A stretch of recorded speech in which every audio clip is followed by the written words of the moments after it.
आप सभी को मेरा नमस्कार। आज 28 जनवरी 2021 को पौष पूर्णिमा के अवसर पर मैं आप सभी के समक्ष श्री सत्यनारायण भगवान की कथा प्रस्तुत कर रही हूँ। जय सत्यदेव भगवान। बोलो बांके बिहारी लाल की जय। श्री कृष्ण गोविंद हरे मुरारी, हे नाथ नारायण वासुदेवा। जय श्री कृष्णा। सबसे पहले आप सभी को पौष पूर्णिमा की हार्दिक शुभकामनाएं। आइए शुरू करते हैं। एक बार नैमिषारण्य में तपस्या करते हुए शौनकादि ऋषियों ने सूत जी से पूछा कि जिसके करने से मनुष्य मनोवांछित फल प्राप्त कर सकता है, ऐसा व्रत या तप कौन सा है। सूत जी ने कहा कि एक बार श्री नारद जी ने भी श्री विष्णु भगवान से ऐसा ही प्रश्न किया था। तब श्री विष्णु भगवान ने उनके सामने जिस व्रत का वर्णन किया था वही मैं आपसे कहता हूँ। प्राचीन काल में काशीपुरी में एक अति निर्धन और दरिद्र ब्राह्मण रहता था। वह भूख प्यास से व्याकुल हो भटकता फिरता था। एक दिन उसकी दशा से व्यथित होकर भगवान विष्णु ने बूढ़े ब्राह्मण के रूप में प्रकट होकर उस ब्राह्मण को सत्यनारायण व्रत का विस्तार पूर्वक विधान बतलाया और अंतर्धान हो गए। ब्राह्मण अपने मन में श्री सत्यनारायण व्रत करने का निश्चय करके घर लौट आया और इसी चिंता में उसे रात भर नींद नहीं आई। सवेरा होते ही वह सत्यनारायण भगवान के व्रत का संकल्प करके भिक्षा मांगने के लिए चल दिया। उस दिन उसे थोड़े ही परिश्रम में बहुत अधिक धन धान्य भिक्षा में प्राप्त हुआ। सायंकाल घर पहुंचकर उसने बड़ी श्रद्धा के साथ श्री सत्यनारायण भगवान का विधि पूर्वक पूजन किया। भगवान सत्यदेव की कृपा से वह थोड़े ही दिनों में धनवान हो गया। वह जब तक जीवित रहा तब तक महीने के महीने श्री सत्यनारायण भगवान का व्रत और पूजन करता रहा। यह देह छोड़ने के बाद वह विष्णु लोक को प्राप्त हुआ। सूत जी पुनः बोले कि एक दिन वह ब्राह्मण अपने बंधु बांधवों के साथ बैठे ध्यान मग्न हो श्री सत्यदेव की कथा सुन रहे थे। तभी भूख प्यास से व्याकुल एक लकड़हारा वहां जा पहुंचा। वह भी भूख प्यास से व्याकुल कथा सुनने के लिए बैठ गया। कथा की समाप्ति पर उसने प्रसाद ग्रहण किया और जल पिया। फिर उसने ब्राह्मण से इस कथा के बारे में पूछा और उसने बताया कि यह सत्यनारायण जी का व्रत है जो मनोवांछित फल देने वाला है। पहले मैं बहुत दरिद्र था, इस व्रत के प्रभाव से मुझे यह सब वैभव प्राप्त हुआ है। यह सुनकर लकड़हारा बहुत प्रसन्न हुआ और मन ही मन श्री सत्यनारायण भगवान के व्रत और पूजन का निश्चय करता हुआ लकड़ी बेचने के लिए बाजार की ओर चल पड़ा।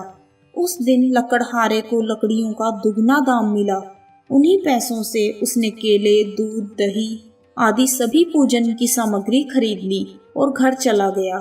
घर पहुंचकर उसने अपने परिवार और पड़ोसियों को बुलाकर विधि पूर्वक सत्यनारायण भगवान का पूजन किया।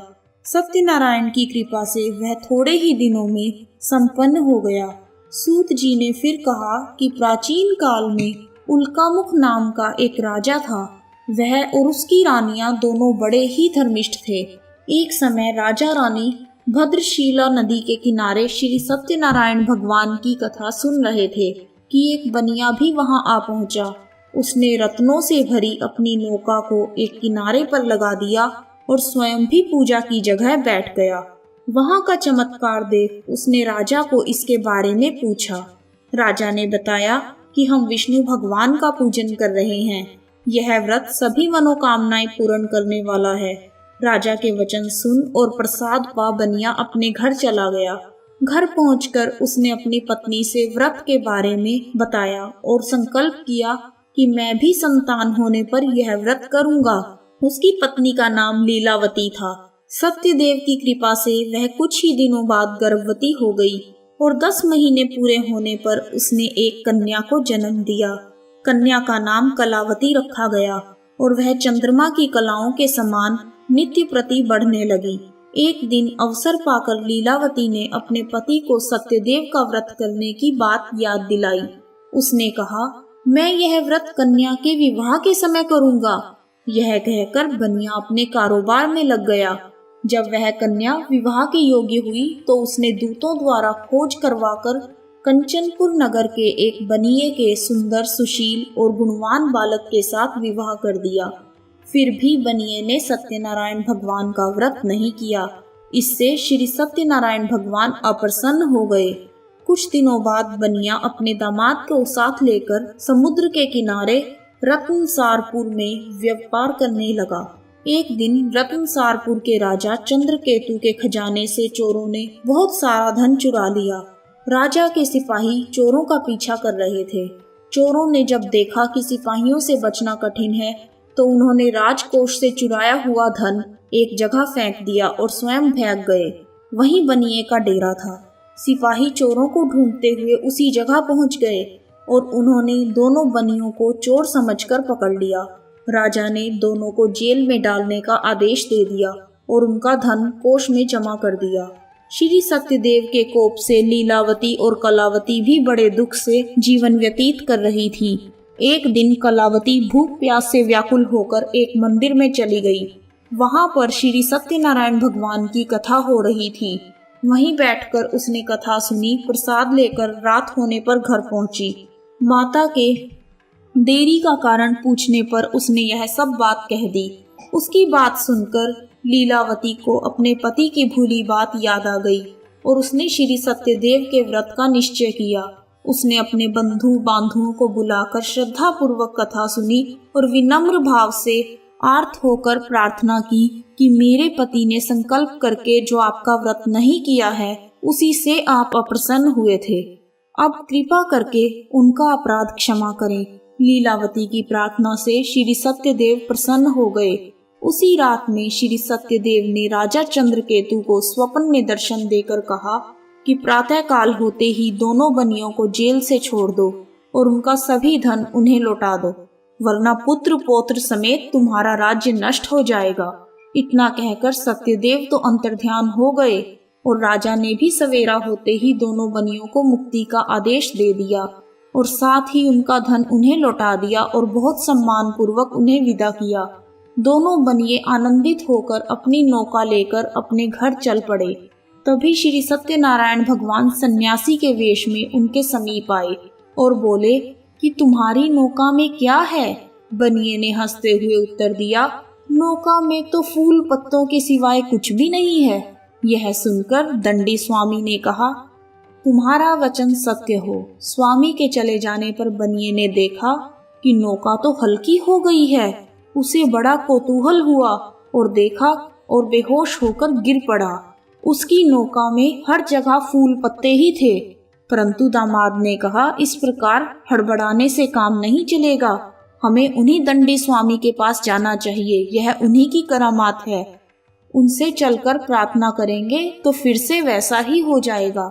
दामाद की बात मानकर बनिया स्वामी के पास पहुंचा और उनके चरणों में गिर पड़ा और बार बार उनसे क्षमा मांगने लगा।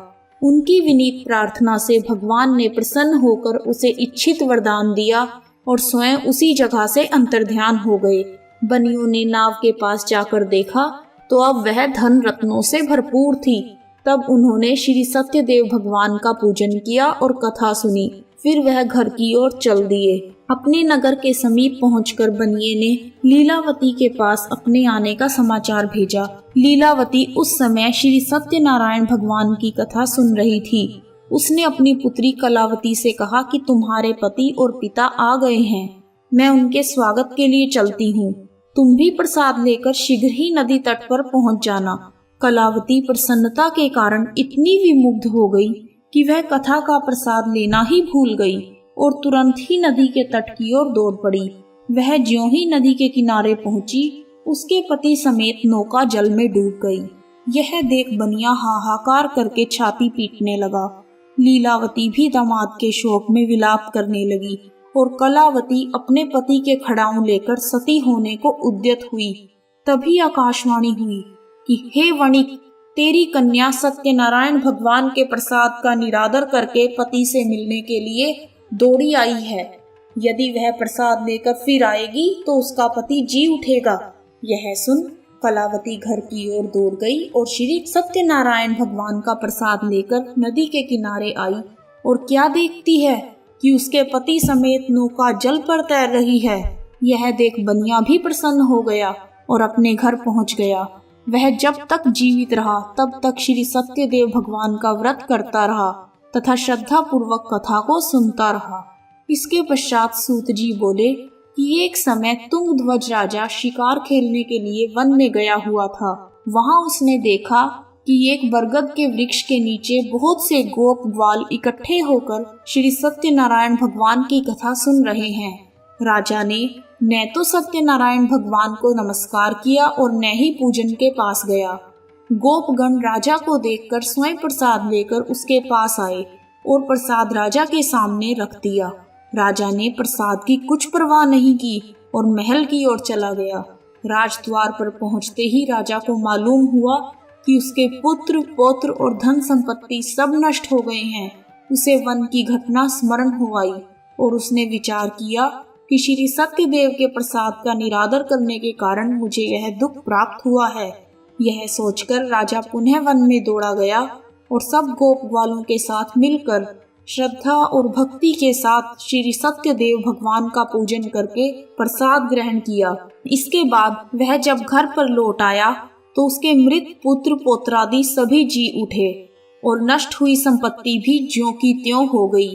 तब से राजा जीवन भर समय समय पर श्री सत्यदेव भगवान का पूजन और व्रत करता रहा। श्री सत्यनारायण भगवान की कथा पूर्ण हुई। कथा को पूरा सुनने के लिए आप सभी का हार्दिक धन्यवाद। जय सत्यदेव भगवान, जय सत्यनारायण भगवान।